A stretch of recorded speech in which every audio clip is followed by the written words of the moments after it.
Yo, what is up, boys? It is your boy Zether back at it again to finish the series off. What if Deku was born with Granola's powers?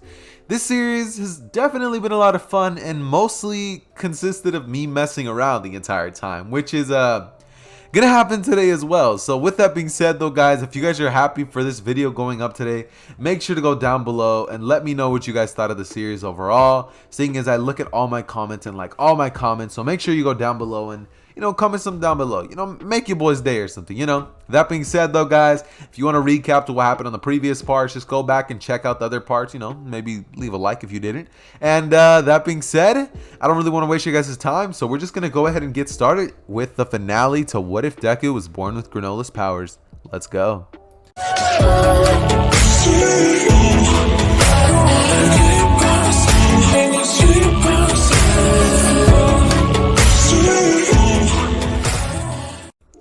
Okay, so where story is pretty much going to pick off is essentially right after Mina had just done that dare. See, she pretty much woke up and just after that Nejire would give her a death stare, as Mina would kind of just back up and be like, yeah, never gonna do that again. And she'd walk up to Nejire and just proceed to apologize, saying that she didn't really mean nothing by it. They were just playing truth or dare, she was just being dumb and she should have honestly never have done that. I mean, she knew Deku was in a relationship with her and it was all her fault. As Nejire would look at her with an angry face as she'd be like, and Deku would then walk up to Nejire as he's just like, come on, like we're gonna be in class together for like the next 3 years. Like, can't you guys just agree to disagree? As Nejire would say, must be easy coming from you, seeing as you got nothing but good out of it. As Deku was just like, hey, I never said I wanted to be kissed. As Nejire is just like, and Deku would proceed to basically just face plant, as he'd proceed to say, it's fine, like, don't worry about it, just don't do it again.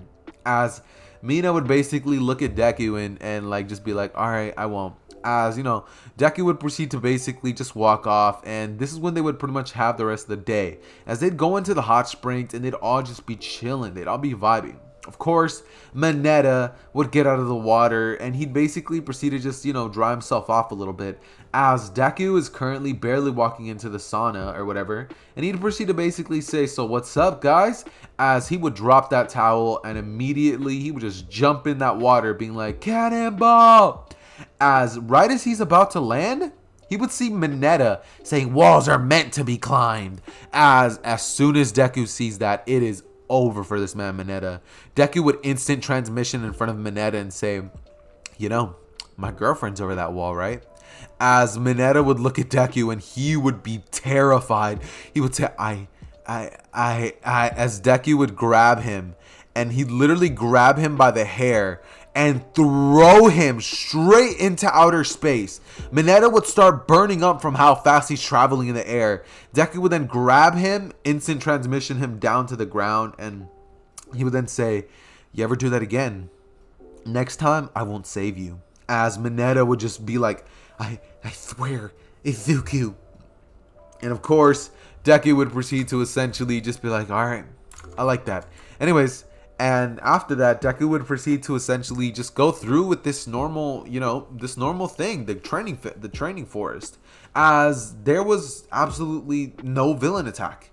I mean, All For One is smart, but, All For One is, not the greatest, the brightest when it comes to picking his enemies, but, you're not gonna fight against this version of Deku. Like, it's just not gonna happen. Like, unless you're like more OP, then like it's just not gonna work. And at this current point, Shigaraki is still getting the procedure done on him to make him OP and for All For One to take over him as his vessel.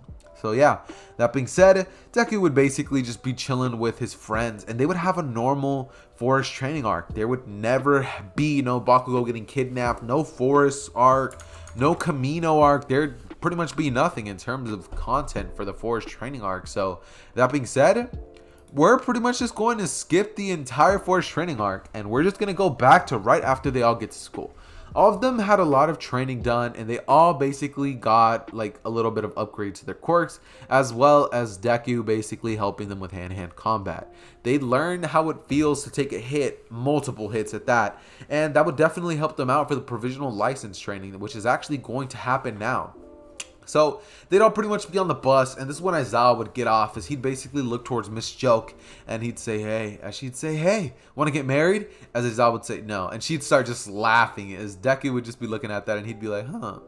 As, you know, he would proceed to basically just walk away from there, and he'd walk up to Aizawa, as he would say, so, that's your little girlfriend or whatever? As Aizawa would look at Deku, and he would flare his quirk at Deku, as Deku would immediately he would just let out 1% of his aura, and Aizawa would just be like, alright, understood. As he'd basically say, yeah, I think someone's calling me. As Deku would say, yeah, I guess. And this is when Deku would basically be walking next to Nejire, as other people from Shiketsu High would be like, hello there, as he'd smash his head into the ground. You know, Inasa and Kami and all of them would walk up there, as, you know, Nejire would proceed to basically just say hi, and all of them would be having a great time. That is, until wannabe, you know, bootleg Deku would walk up there. The guy with the gravity, with like the earthquake quirk would walk up and be like, hey, you're UA, right? Just throwing up his fake facade, as instantly he would basically walk up to everybody and just be so nice until he sees Nejire, and he would see the strongest kid in the world as of now, as he'd look towards him and say, yo, dude, is this your girl? As Deku would say, yeah, it's mine. And he would say, that's a shame. She's so pretty, man. You're lucky. As after hearing that, Deku would say, yeah. And you're not going to be so lucky if you don't back up now. As he would look towards him and be like, yo, chill, dude. I didn't mean anything by it. Deku would proceed to basically just say, all right, well, walk off now. As the kid would just walk off, and they would all basically go into the entrance exam. No, not the Provisional Hero License exam.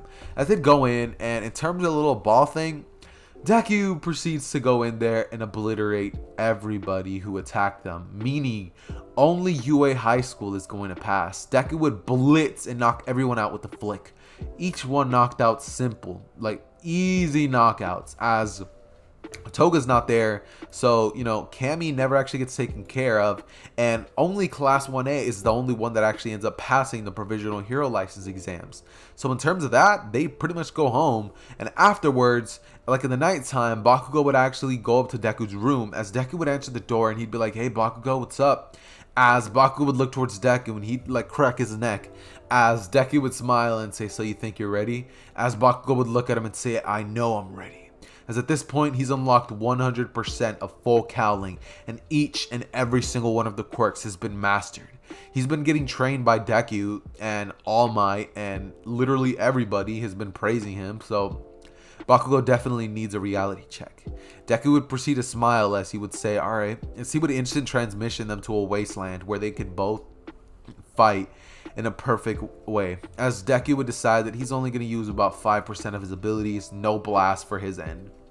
As the battle would start, Bakugo would immediately shoot out Blackwood to grab one of Deku's legs. As Deku would be flung straight at Bakugo, Deku would proceed to basically smile at that, as he would instant transmission out of there right behind Bakugo, as in an instant, Deku would proceed to basically punch him, as it would be a scene reminiscent to One Punch Man and Genos, where he would blow up the entire mountain. But instead of being scared like Genos was, Bakugo would basically turn around, as he would activate Fajin and proceed to basically send Deku crashing into a mountain.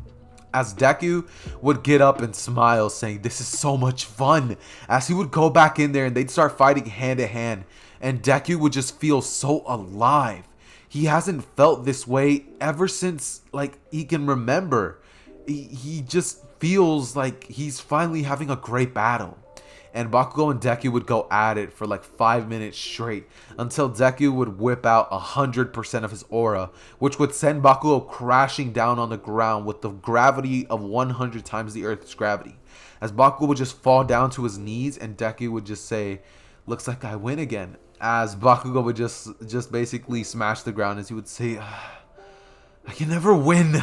And Deku would say, well, you know, I can't obliterate planets. As Bakugo would say, what? Deku would proceed to aim his hand towards Mars, and he would say, watch this. As he would destroy Mars, and Bakugo would just be dumbfounded, as he would then look towards Deku and say, you know what? You are impressive. You are insane. I will never catch up to you. Like, come on, I can't. Like, as Deku would just say, don't worry about it, Bakugo. what do you say we go grab something to eat? Maybe hit the hot springs after this battle. As Bakugo would chuckle and say, you're on, let's go. As he'd say, your treat, Deku would say, my treat. And they would basically go off to like, let's see, a pizza place, grab some food, and then they'd go to like the hot springs, right? As they'd basically go back to class, and this is when they would all essentially meet the big three of UA. Uraraka, what's it called? Togami? I don't know, that kid with the weird octopus quirk, right? The kid with fat gum.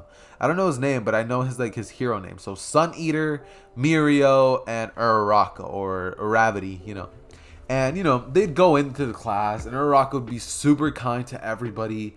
She'd basically be saying that, Class 1A, it seems like they're shaping up pretty well. Aizawa's doing a great job. And Mirio would immediately walk up to Deku as he would say, hey, so, I hear you're pretty powerful. As Deku would proceed to basically look at him and say, yeah, a little something like that. As he'd basically, in front of the entire class, ask Deku to fight him. As Deku would basically look up at him, and the rest of the class would just be like, you do not want to do that. As Mirio would just be having a really genuine smile. Deku would proceed to basically say, alright, as he would instant transmission them right back to where he had fought Bakugo. And Bakugo would just be thinking that that's going to be fun. Too bad he doesn't get to watch it. As, Mirio would get ready, and Deku would just basically approach him as he was about to punch him, but then Mirio would phase right through it. And Deku would smile a little bit, thinking, this kid's a little strong. As Mirio would go through the ground and hit him, saying, power! But right as Deku gets hit in the face, Deku would pretty much just grab Mirio's hand as he crushes it in his fist. He crushes his whole entire fist, and Mirio would then say, yo, chill. As he'd basically phase in, right by Deku. And Deku, would just use his max speed. As he would break the sound barrier, he would proceed to basically steal the oxygen from Mirio, and Mirio would just be sitting there, he'd be moving as if time had just stopped. Deku would proceed to grab Mirio and just slam him on the ground as Mirio gets completely knocked out, and Deku instant transmissions back as everybody in the class is just like, we warned him. As after this, Deku would proceed to essentially just be told by everybody that essentially the reason they're there is because they need more experience. Everybody except for Deku, since Deku is actually going to be getting his hero license today. As Nezu would walk in and he would say, yes, today you're going to be granted your hero license. I mean, you're already stronger than everybody else, so you might as well be a pro hero. As at this point, Deku would pretty much just be standing there. As his growth, since he's from the cereal race. I know that sounds funny, but that's the race that Granola's from in the Dragon Ball Super. They can live up to 200 years old, but since Deku has a normal lifespan, his aging process finally caught up to him. As Deku would immediately look like the literal Granolah from Dragon Ball Super, a little younger, I guess you could say, like Granolah before he made the wish. With the long hair, though. Long hair, of course. Deku would proceed to basically do that in front of everybody. As Nejire would see this, and Deku would say, whoa, this is incredible. I feel so much power. As this is when Deku would have finally unlocked 100% of Granola's full capabilities. As Deku would pretty much proceed to go out of the class and go have a ceremony where basically everybody in the world is pretty much just tuning in to the greatest hero of all time. Deku would basically just be standing there. He's just it's such an honor to be here before you guys. I'm just so blessed to be able to have these abilities. And I promise to be the greatest hero I can be. As soon as that happens, the whole area begins to disintegrate. As the ground beneath everybody would start to disintegrate, as Deku would immediately instant transmission everybody out of there. And he would then basically approach outside as he would see everybody. It'd be Overhaul, Redestro, All For One, Shigaraki, Kurogiri, Muscular, every villain that will that has basically been present in the series of My Hero Academia would literally be standing there, and Gentle Criminal as well, seeing as we can't leave our boy Gentle out.